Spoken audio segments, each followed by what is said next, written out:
Class 9 chapter 2 polynomials. Polynomials chapter पढ़ने से पहले हम यह जान लेते हैं कि कांस्टेंट एंड वेरिएबल्स क्या है, एंड सेकेंड कि कांस्टेंट एंड कोफिशिएंट में डिफरेंस क्या है। देन आफ्टर हम जानेंगे कि अलजेब्रिक एक्सप्रेशन किसे बोलते हैं and algebraic expression and polynomials में डिफरेंस क्या है। तो फर्स्ट पढ़ लेते हैं कांस्टेंट।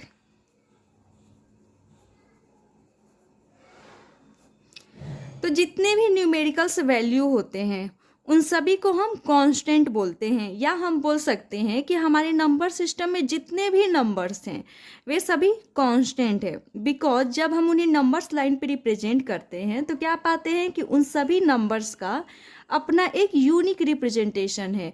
इट मीन्स कि उनका एक फिक्स्ड न्यूमेरिकल वैल्यू होता है। जैसे एग्जाम्पल में हम देखें तो लिख सकते हैं हमारे नंबर सिस्टम में जितने भी नंबर्स है 1 2 3 4 इन्फिनिटी। इट मीन्स कि इनफाइनाइट नंबर से, इट मीन्स कि इनफाइनाइट कांस्टेंट है।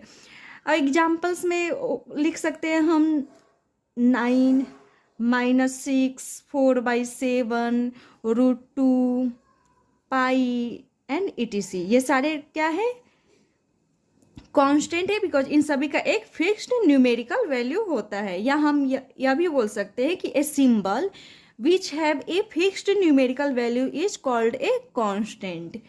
A symbol which have a fixed numerical value is called a constant.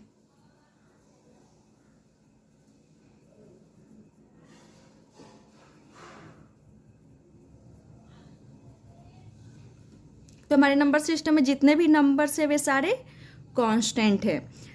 Second है वेरिएबल्स।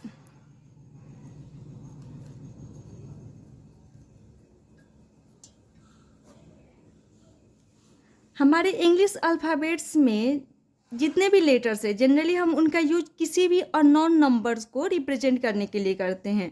जैसे एक एग्जांपल ले लेते हैं 4x + 2 = 0। यह एक इक्वेशन है। यहाँ पर x किस वैल्यू को रिप्रेजेंट कर रहा है ये चेक कर लेते हैं। तो यहाँ पर 4x = -2, x = -2/4, दैट इज -1/2। 2 1 जा 2 एंड 2 2 जा 4, -1/2। इट मीन्स कि यहाँ पर x किसी वैल्यू को दैट इज -1/2 को रिप्रेजेंट कर रहा है। एंड सेकेंड हम देखते हैं कि यह जो सिंबल है x, इसकी वैल्यू फिक्स नहीं है, इसकी वैल्यू कुछ भी हो सकता है अकॉर्डिंग टू इक्वेशन। जैसे कि हम यहाँ पर 3 इक्वेशन लेते हैं विथ सेम वेरिएबल। 3 इक्वेशन ले लेते हैं। एक 4x + 2 = 0। सेकेंड हम ले सकते हैं 3x + 5 = 1। एंड थर्ड ले लेते हैं 6x + 2 = 5। अपने से कोई भी 3 इक्वेशन लेकर चेक कर लेते हैं। तो यहाँ पर हम देख रहे हैं कि इन सभी में वेरिएबल क्या है, सेम, डेट इज x है। अब चेक करते हैं कि क्या x इन सभी x की वैल्यू जो है वो इन तीनों ही इक्वेशन में सेम है या नहीं। तो यहाँ पर x की वैल्यू क्या हो जाएगा, 4x = -2, डेट इज x = -2/4 -1/2। यहाँ पर x की वैल्यू फाइंड करते हैं। 3x = 1 - 5, date is -4, x = -4/3। यहाँ पर x की वैल्यू क्या आ गया, -4/3। अब यहाँ पर चेक कर लेते हैं। 6x = 5 - 2, that is 3, x = 3/6, that is 3 1 जा 3, 3 2 जा 6, 1/2। यहाँ पर वेरिएबल तीनों ही इक्वेशन में सेम है, बट ये तीनों जगह अलग अलग वैल्यू क्या। सो हम लिख लेते हैं a symbol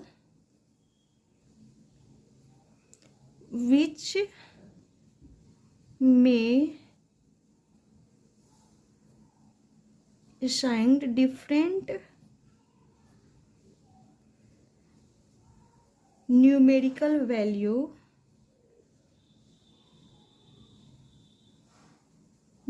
is known as a variable। यानी जिसके पास अपना एक फिक्स न्यूमेरिकल वैल्यू नहीं हो एंड उसकी वैल्यू इक्वेशन या सिचुएशन के अकॉर्डिंग चेंज होता हो उसे हम वेरिएबल बोल सकते हैं। एग्जाम्पल में हम जितने भी इंग्लिश अल्फ़ाबेट्स के लेटर्स हैं वो लिख सकते हैं, जैसे X, Y, Z, S, T, U and etc। तो ये था वेरिएबल एंड कांस्टेंट का मैथमेटिकल कॉन्सेप्ट। सिमिलरली यही कॉन्सेप्ट हम साइंस में भी यूज करते हैं, जैसे uniform and non uniform acceleration में। जैसे यूनिफॉर्म एक्सक्लरेशन में क्या होता है, वेलोसिटी कांस्टेंट रेट से चेंज होता है, जब